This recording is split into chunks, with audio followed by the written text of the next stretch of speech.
야고보서 계속해서 보고 있습니다. 오늘 말씀 제목은 하나님이 인정하시는 참된 경건입니다. 하나님이 인정하시는 참된 경건.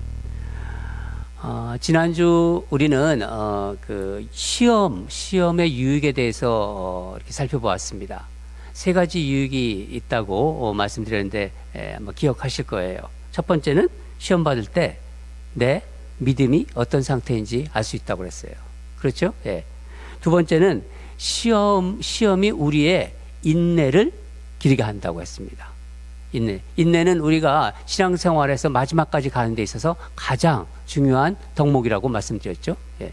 세 번째는 시험 받을 때 우리가 하나님께 기도함으로써 하나님의 지혜를 얻을 수 있다고 했습니다. 여러분, 시험이 오면은 이렇게 딱 부정적으로 먼저 생각하는데 시험을 꼭 부정적으로만 보지 마시기 바랍니다.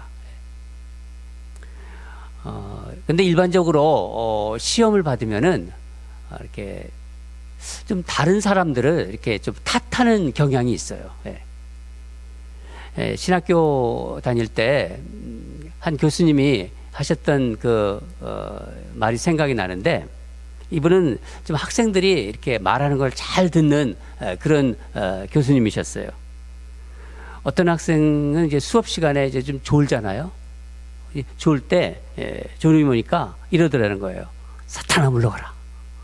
그걸 보신 거죠. 또 이제 신학교도 이제 시험을 보지 않습니까? 뭐 중간고사나 기말고사 시험을 볼 때 여러분, 신학생들이 컨닝을 할까요? 안 할까요? 합니다. 합니다. 컨닝을 하다 붙잡히기도 해요. 잡히기도 해요. 그럼 참 쑥스럽죠. 이렇게 하면, 그리고 너무 민망하죠. 그래서 교수님이 어떻게 신학교 학생이 그렇게 컨닝을 하냐 그랬더니 이 학생이 이러더라는 거예요. 저도 컨닝을 하고 싶지 않습니다. 근데 사단이 저를 미혹해서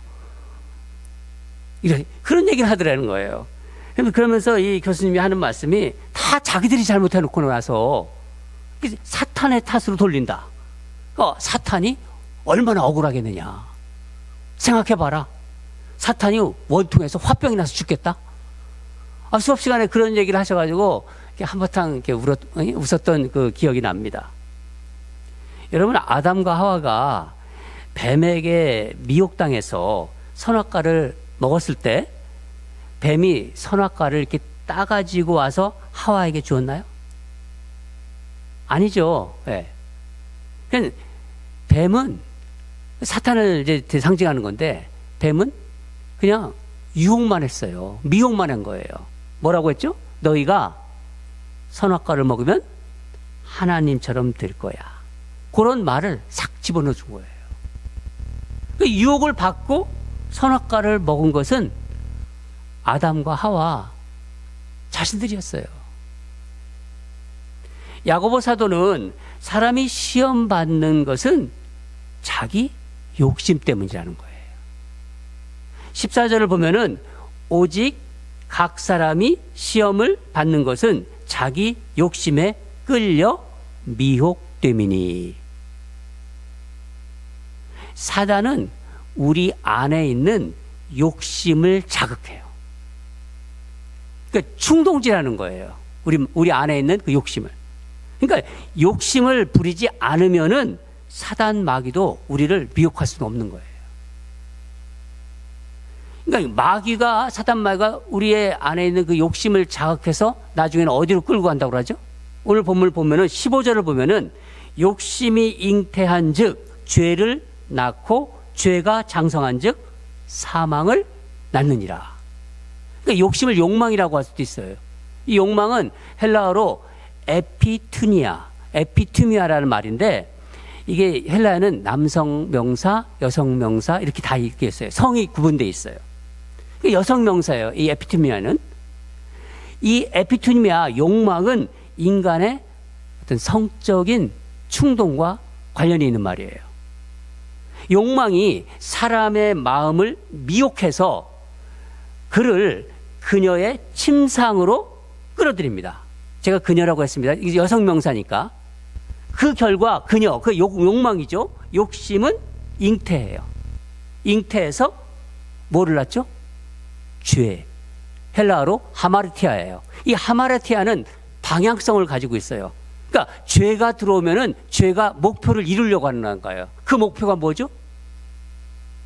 오늘 말씀이 나오는데 사망. 그러니까 하마르티아는 그 끝에 사망으로, 그러니까 죽음으로 우리를 이끌어간다는 거예요. 마지막 목표가 죽음이라는 거예요. 죽음이라는 아이를 낳는다는 거예요. 그 말씀을 오늘 하고 있는 것입니다. 그래서 욕심, 죄, 사망은 사슬로 연결되어 있는 거예요. 우리 안에 있는 욕심과 죄, 이게 그리고 사망, 죽음, 이게 사슬로 연결되어 있는 것입니다. 여러분, 이 사슬을 어떻게 끊을 수 있을까요?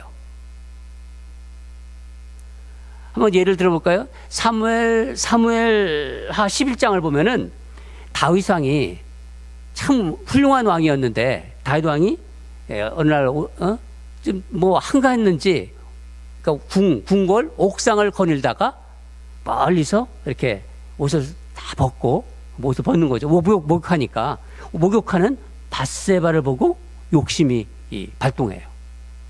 그래서 밧세바를 데려다가 취해가지고 이제 간음을 한 거죠. 그리고 그 밧세바의 남편 우리아까지 살인 교사를 합니다. 이런 죄를 졌어요. 왕이기 때문에 말을 할 수가 없는 거예요. 근데 나단 선지자가 다윗의 죄를 지적하니까 다윗이 거기서 자복해요. 이 다윗이 훌륭한 점입니다. 나단 선지자의 지적을 받고 철저히 회개합니다. 다윗은. 여러분, 우리가 하나님을 믿지만은 우리 종종 시험을 받아요. 시험 안 받는다고 할 수가 없어요. 누구든지. 시험을 받고 미혹받으면요, 죄를 지을 수밖에 없죠. 그럼 어떻게 해야 합니까? 다윗처럼 회개해야 돼요. 그냥 넘어가면 안 돼요. 여러분, 이 회개는요, 죽음, 영원한 죽음의 사슬을 끊어가지고 다시 생명으로 연결하는 거예요. 회개하라 하면 기분 나쁘라고 생각하지 마십시오. 생명으로 연결시키는 거예요. 우리가 영원한 삶을 살아가는 사람들이기 때문에 잘못하다가는 죄를 지어서 그 사망의 사슬로 들어가는데 그것을 끊는 방법은 회개라는 것입니다. 미혹받아서 내가 넘어졌다? 그러면요, 회개하는 것이 다시 사는 그 열쇠라는 것을 여러분 잊지 마시기 바랍니다. 회개는 영원한 죽음을 사슬을 끊어버리는 것입니다. 우리를 살리는 길로 인도합니다. 야고보 사도는 오늘 본문에서 믿음의 사람들이 믿고 있는 사람들이에요. 세상 사람들이 아니라 믿음의 사람들이 시험을 받아서, 그러니까 미혹을 받아서 시험 받을 때 어떻게 하나님의 자녀다움을 끝까지 지킬 수 있는가, 이 문제를 가지고 이야기하고 있어요. 그것을 뭐라고 하냐면 경건이라고 합니다. 경건. 그러면 시험과 경건 생활은 어떤 관계가 있을까요? 경건 생활을 통해서 시험을 이길 수가 있는 거예요. 오늘은 하나님께서, 그러니까 사람들이 보는 게 아니라 하나님께서 보시는 참된 경건이 무엇인지를 한번 생각해 보도록 하겠습니다. 많은 그리스도인들이 세상 사람들보다는 본인들이, 그리스도인들이 좀 더 경건하지 않을까? 그런 생각을 하는 것 같아요. 왜냐면 교회를 다니니까. 나는 좀 세상 사람들하고 달라. 좀 경건할 거야. 이런 생각들을 하는 것 같습니다. 여러분은 경건을 어떻게 정의하십니까?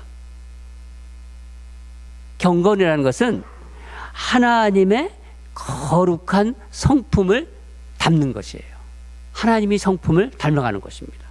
즉, 하나님을 경외할 때 그 경건의 성품이 만들어지는 것입니다. 그 경외는 뭐예요? 하나님을 두려워하면서 사랑하는 것. 그러니까 하나님은 말씀으로 우리에게 임하시지 않습니까? 영으로 임하시고 말씀으로 임하시는데 이 말씀을 두려워하며 사랑하는 거예요.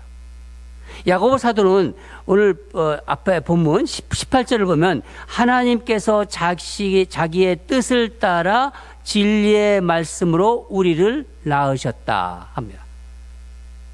하나님께서 자기의 뜻을 따라 진리의 말씀으로 우리를 낳으셨다. 말씀이 우리 안에 들어오면서 우리는 영원한 생명을 얻게 되는 거예요. 전혀 말씀을 생각하지 않고 살다가 믿음을 통해서 말씀이 들어옵니다. 어느 날 그래서 우리는 생명을 갖게 되는 거예요. 그래서 예수 그리스도를 믿는 사람들은 새 생명을 얻은 사람들이라고 얘기하지 않습니까? 영원한 생명, 새 생명을 얻은 사람들이다. 그러니까 우리를 낳으신 그 말씀, 바로 진리의 말씀을 듣고 순종하는 사람들이 그리스도인들입니다. 이 진리의 말씀을 야고보서는 21절에 이렇게 말하고 있습니다. 너의 영혼을 능히 구원할 바 마음에 심겨진 말씀. 너의 영혼을 능히 구원할 바 마음에 심겨진 말씀. 이 마음에 심겨진 말씀이라는 거예요. 우리 마음에 심겨진 말씀. 그러니까 야고보 사도는 우리 안에 심겨진 말씀에 우리가 그럼 반응해야 되지 않습니까? 우리 안에 말씀이 마치 씨앗이 땅에 심어지면은 꽃을 피우듯이 자라나듯이 우리가 반응해야 되지 않습니까? 그 반응, 어떻게 경건한 삶을 살아야 하는지를 알려주고 있는 거예요. 그러니까 경건한 사람들에게 보이는 몇 가지 특징이 있는 거예요. 오늘 본문에서 하나님이 보시는 경건한 사람의 특징, 핵심적인 특징을 우리 한번 나누도록 하겠습니다. 첫 번째는 경건한 사람은 우리 이 혀를 다스리고 들은 말씀대로 행한다는 거예요. 26절에 누구든지 스스로 경건하다 생각하며 자기 혀를 재갈 물리지 아니하고 자기 마음을 속이면 이 사람의 경건은 헛것이라. 우리가 예배 드리잖아요. 이렇게 예배를 드리고 또 기도도 하고 또 말씀을 묵상하면 이게 경건한 거 아닌가?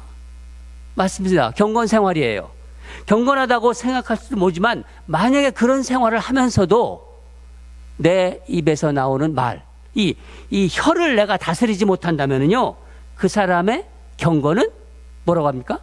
헛것이다. 가짜라는 거예요. 경건 생활 하고 있다고 하지만은 그게 아니라는 겁니다.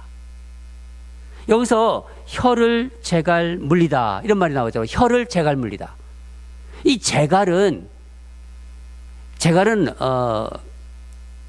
이게 말 여러분 여기 지나다 보면 말이 많더라고요. 옛날에는 그 말을 탈 때 재갈을 물렸어요. 그 재갈이라는 것은 우리가 타는 그 말의 입에 물리는 이렇게 작은 막대기 같은 거예요. 보셨어요? 재갈.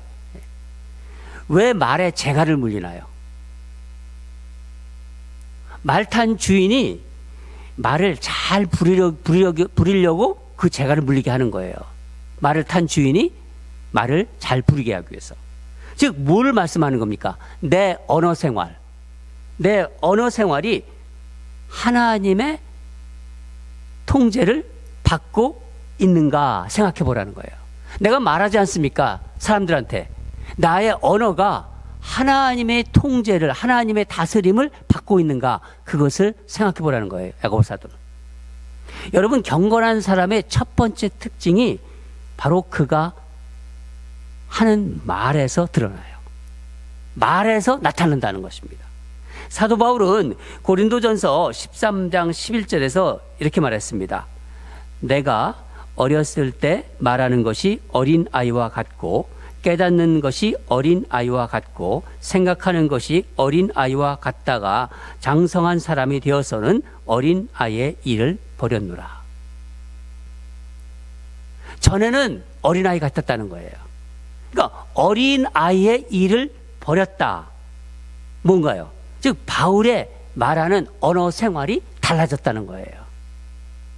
바울이 말이 그러면 주님의 통제를 받고 있다는 겁니다. 여러분, 우리가 이게 말하는 거 가만히 보면은요, 말하는 게 어린아이 같으면요, 여전히 어린아이예요. 나이 드신 분들도 보면은요, 나이를 많이 드신 그 연세 드신 분들도 또 우리가 교회에서 직분을 받잖아요. 장로, 권사, 집사, 목사 이런 직분을 받았어도요, 또 신앙생활을 한두 해 한 게 아니라 30년 막 그렇게 오랫동안 하더라도요, 말하는 게 어린애 같다. 그럼 뭐예요? 또 생각하는 게 어린애 같다. 그 여전히 어린애라는 거예요. 영적으로 보면은. 19절에 그래서 이렇게 말합니다. 사람마다 듣기는 속히 하며 말하기는 더디하라. 그러니까 상황에 적합하고 적절한 말을 할 수 있어야 된다는 거예요. 또 한 가지는 들은 말씀, 우리가 하나님 말씀을 듣지 않습니까? 들은 말씀을 행하고 있는가? 즉 얼마나 말씀을 실천하고 있는가의 문제를 다루고 있습니다. 22절을 보면은 너희는 말씀을 행하는 자가 되고 듣기만 하여 자기를 속이는 자가 되지 말라. 하고 행하지 않는 사람은 자신을 속이는 사람이라고 얘기하는 겁니다. 무슨 말씀인가요? 23절, 24절에서 다시 설명해 주고 있는데 누구든지 말씀을 듣고 행하지 아니하면 그는 거울로 자기의 생긴 얼굴을 보는 사람과 같아서 제 자신을 보고 가서 그 모습이 어떠했는지를 곧 잊어버리거니와. 이건 뭐 이렇게 생각하시면 돼요. 마치 우리가 아침에 일어나잖아요. 아침에 일어나서 세수할 때 거울 한번 싹 쳐다봐요. 그러니까 세수할 때 거울 쳐다보지 않고 쳐다보고 그리고 잊어버리는 것과 같은 거예요. 그러니까 그 말씀을 들을 때는 깨달음을 얻어요. 아, 나도 저렇게 살아야겠다. 말씀이 오면서 깨달음이 있습니다. 살아야겠다. 그런 생각도 하지만 행동에는 아무런 변화가 나타나지 않는다는 거예요. 행동에는 아무런 변화가 없다는 거예요. 그럼 그런 깨달음은 아무 소용도 없고 어떻게 된다? 자신을 계속 속이는 역할만 한다는 거예요. 깨닫고 아무 행동 없다. 그게 계속 반복되잖아요. 그럼 자기를 계속 속이는 거라는 거예요. 한마디로 나는 신앙생활, 나는 교회 잘 나가고 있어, 나는 신앙생활 잘하고 있어, 이렇게 생각하면서 착각하면서 살아가게 한다는 거예요.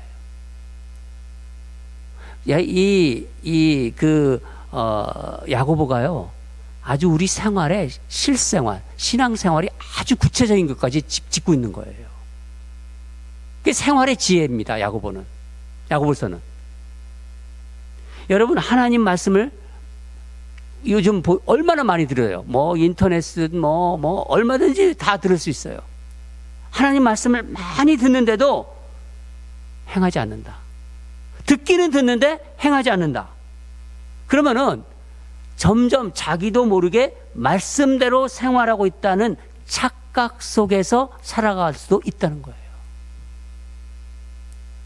대단히 참 아주 본질적으로 요즘의 신앙인들을 생활을, 요즘에 그 교회 다니시는 그 믿음 생활을 아주 구체적으로 세밀하게 들여다보고 있는 것입니다. 그러면 내가 경건한 사람인지 아닌지를 어떻게 알 수 있을까요? 그러니까 마치 말이 재갈을 물고 있는 것처럼 내가 하는 말, 내 이 혀가 하나님의 하나님의 말씀으로 통제되고 있는가를 보면은 알 수 있는 거예요. 그러니까 일상생활 하잖아요, 우리가. 가정에서나 직장에서나 일상생활에서 내가 하나님을 얼마나 의식하고 있는가. 하나님이 내가 하는 말을 어떻게 보고 계실까를 생각해야 한다는 거예요. 그게 하나님을 믿는 사람들이라는 거죠. 경건한 사람들이. 지난번 우리가 보통 아침에 큐티 나누지 않습니까? 큐티에서도 말씀드린 것처럼 나의 언어 생활을 돌아봐야 되는 거예요. 여러분 한번 생각해 보세요. 나는 내가 하는 말이 주로 어떤 말인가? 사람들을 만날 때, 또 직장에서, 가정에서, 가까운 가족들한테 나는 주로 어떤 말을 하고 있는가? 주변 사람들을 내가 살리는 말을 하고 있는가? 용기와 격려를 주는 말을 하고 있는가? 상대방의 처지와 입장을 살피면서 말하고 있는가? 아니면은 혹시 잘못된 습관을 들어가지고 사람들을 좌절하게 만들고 낙심하게 하는 말을 하고 있지는 않는가? 그렇다면은 내가 하나님을 믿는데도 왜 자꾸 그런 말을 할까? 사람들을 낙심시키고 좌절하게 하고 또 막 마음이 다운되게 만들고 왜 그런 말을 하게 할까? 그렇게 생각해 볼 수 있죠. 그렇다면 내가 내 혀를 왜 내 혀인데 왜 내 혀를 제어하지 못하고 말씀을 들은 대로 행하지 못하게 하는 걸까?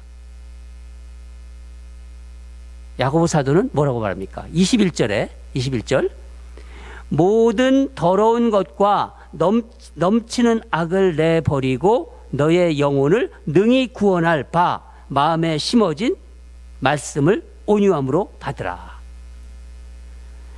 내 입에서 말이 나오는 것이 내 말과 행동을 무언가가 막고 있다는 거예요. 더러운 것과 넘치는 악이 막고 있기 때문이다. 지난번 큐티에서도 말씀드렸는데 예수님도 말씀하시지 않았습니까?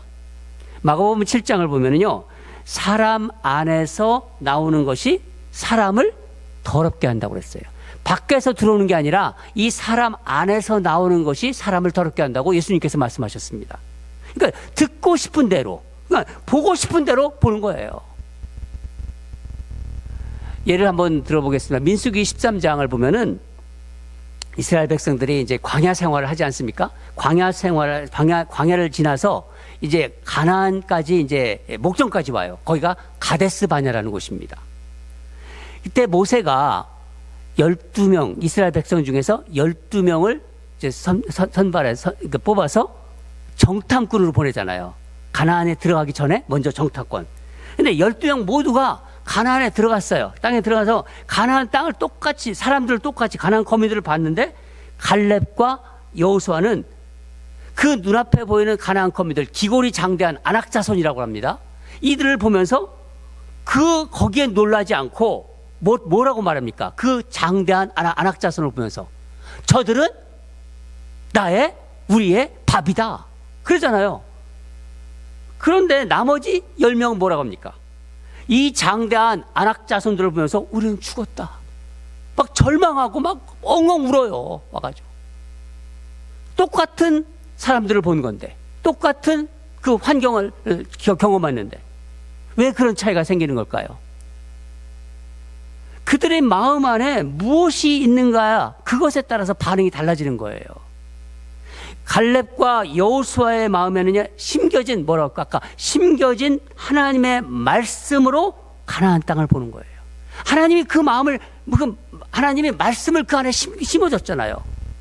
그 심겨진 말씀으로 자신의 삶, 저기서 가나안 땅을 쳐다보고 있는 거예요.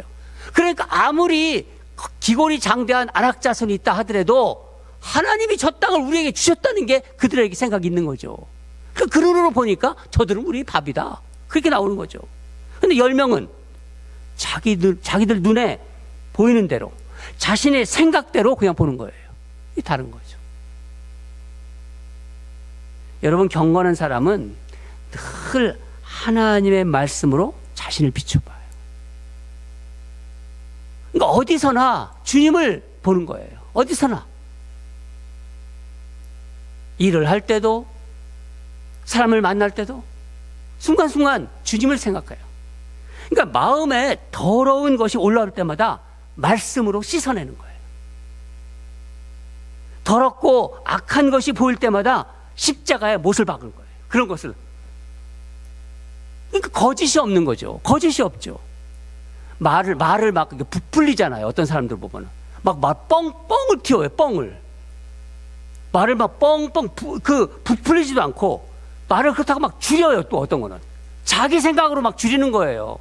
줄이지도 않고 왜곡하지도 않습니다. 말씀을 한 귀로 듣고 한 귀로 흘리지도 않아요. 듣고 깨달은 대로 노력해요. 깨달은 대로 행하려고 노력합니다. 이런 사람이 경건한 사람이라는 거예요. 이런 사람이 하나님이 경건하다, 그렇게 생각해요. 두 번째는 경건한 자는 연약한 자를 돌보고 새 속에 물들지 않습니다. 27절을 보면은 하나님 아버지 앞에서 정결하고 더러움이 없는 경건은 곧 고아와 과부를 그 환난 중에 돌보고 또 자기를 지켜 새 속에 물들지 아니하는 그것이니라. 두 가지 특징이 있다고 여기 본문에 나옵니다. 두 가지 특징이 있는데, 하나는 하나님의 마음으로 구제하는 건데, 구제한다는 거예요. 그러니까 고아와 과부는 사회적으로 연약한 자고 약자를 지금 지칭하고 있는 것입니다. 그러니까 환난 중에, 어려운 중에 있는 이들을 돌보는 사람이 경건한 자라는 거예요. 우리가 일반적으로 생각하는 것과 좀 다르잖아요. 경건을 하나님은 그렇게 보신다는 거죠. 경건은 아까도 말씀드린 것처럼 말씀을 묵상하고 매일 큐티를 하고 예배 잘 드리고 기도하는 것이 이렇게 생각할 때 떠올라요. 맞아요. 그렇지만은 하나님이 보시는 경건은 그것보다 더 앞서가는 거예요. 더 앞을 보시는 거예요. 하나님이 보시는 경건은 우리 내면의 그런 경건을 뛰어넘어서 밖을 향하고 있는 거예요. 우리가 살아가는 모습 속에서 그것을 보는 것인 거죠. 그러니까 경건은 연약한 자, 가난한 이웃을 돌보고 섬기는 데까지 가야 진짜 경건이라는 거예요. 그 경건한 사람이다. 연약한 자를 위해서 우리가 기도하지 않습니까? 기도만 하는 게 아니라 우리의 몸과 마음이, 우리 몸이 같이 가야 된다는 것입니다. 저는 오늘 말씀을 이렇게 준비하면서 마음이 이렇게 좀 막 찔렸어요. 내가 말씀은 이렇게 준비해서 전하는데, 너는 그렇게 살고 있니? 어떤 누가 이렇게 찔리는 것 같더라고요. 그래서 그게 어디서 왔는지는 모르겠지만 성령께서 주시는 마음이겠죠. 내가 낙담하진 않았으니까. 그동안 너무 내 자신의 내면의 어떤 경건에만 치중해 왔구나 하는 것을 깨달았습니다. 여러분, 마태복음 25장을 보면은 예수님이 다시 오실 때를 말씀하시면서 비유로 하시는 장면이 나와요. 아주 유명한 비유죠. 그러니까 양과 염소 비유. 그렇죠. 우리가 농담 삼아 저들은 양이고 저 염소야 막 그런 얘기 하잖아요. 예수님이 재림하시면, 예수님이 다시 오신다고 하셨어요. 재림하시면 양과 염소로 구분한다고 하시면서 양은 예수님의 어느 쪽? 오른편, 오른쪽. 염소는 왼편에 이렇게 가르친다고 했었어요. 그러면서 이 오른편에 있는 양들에 대해서 어떻게 말씀하셨습니까?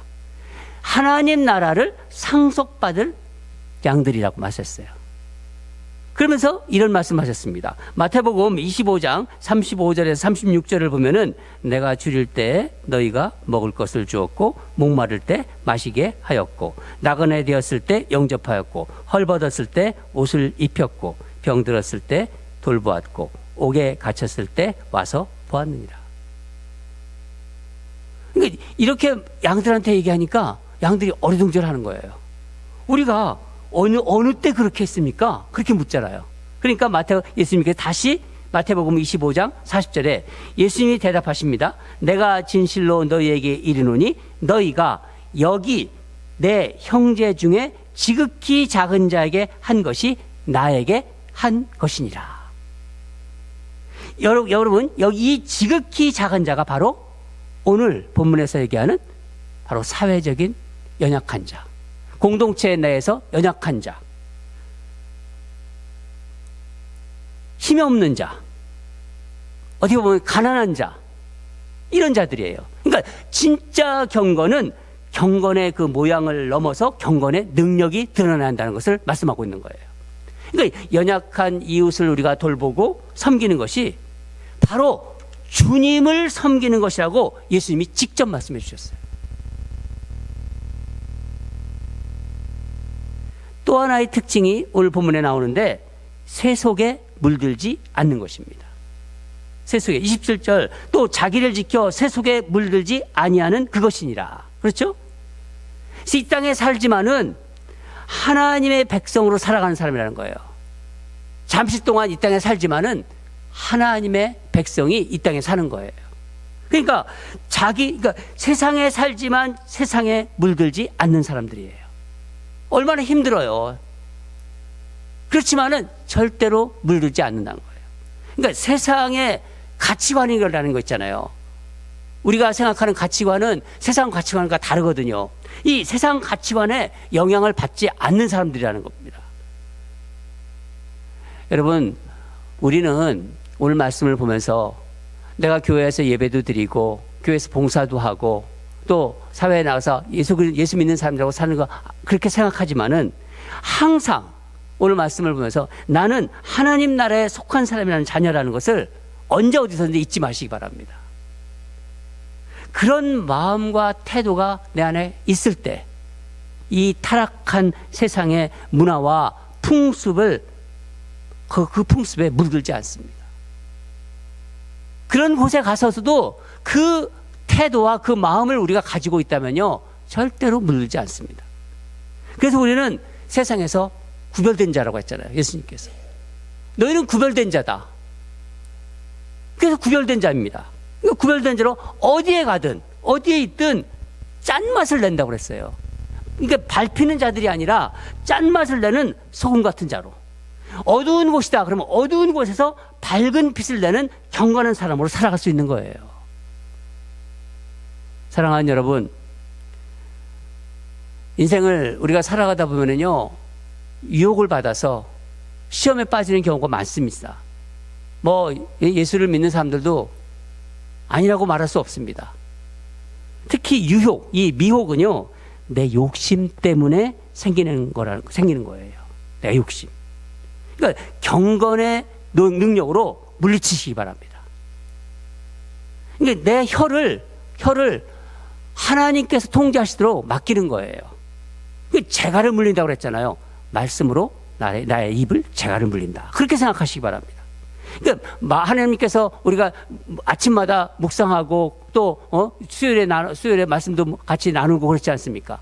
틈틈이 또 말씀도 듣고 마음에 심겨진 이 하나님의 말씀대로 행하려 하는 사람, 내게 심어졌잖아요. 말씀이 또 소외되고 우리 주변에 우리 공동체 내에서도 그렇고 이 사회에서도 소외되고 연약한 자를 돌보는 사람, 또 타락한, 지금 얼마나 세상이 타락합니까?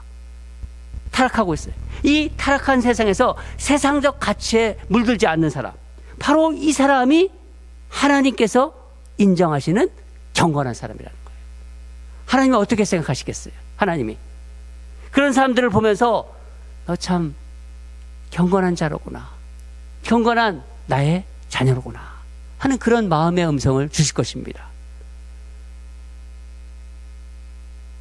오늘 말씀을 들으면서 여러분 마음 안에 너는 나의 참된 경건한 자로다 하는 그런 음성을 듣는 저와 여러분이 되기를 주님으로 축원합니다. 다 같이 기도하겠습니다. 하나님 아버지, 야고보 사도를 통해서 주신 말씀을 마음에 깊이 받습니다. 세상이 타락하고 세속적이고 참 어떻게 될지를 우리가 알 수 없지만은 우리가 하나님이 주신 말씀, 심겨진 말씀을 가지고 늘 하나님 말씀 안에서 살아가는, 마치 내 입에 재갈을 물리듯이 그런 말씀으로